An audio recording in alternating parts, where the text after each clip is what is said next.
o'ng qo'lim og'rirdi mani, o'ng qo'limni ko'tara olmasdim.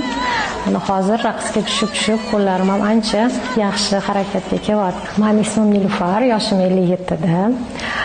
Gulandon Quronboyeva bilan sababchi bo'lib shuncha chiroyli ayollar, qizlar davrasida raqsga tushib, chiroyli raqslarni o'rganib, kayfiyat ko'tarilib, bir insonda 40 tadan oshiq talant bor.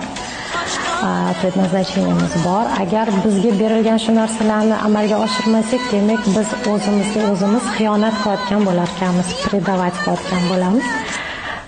Keyin boshqa joylarda nimaga bizga xiyonat qilishyapti, ishda, o'qishda, uyda. Mana shu bizni o'zimizga xiyonat qilishni to'xtatsak, hayotimiz juda chiroyli, juda go'zal bo'ladi. Mana shuncha ayollarni bekorchi uyda o'tirib qolishdan chiqarganlari uchun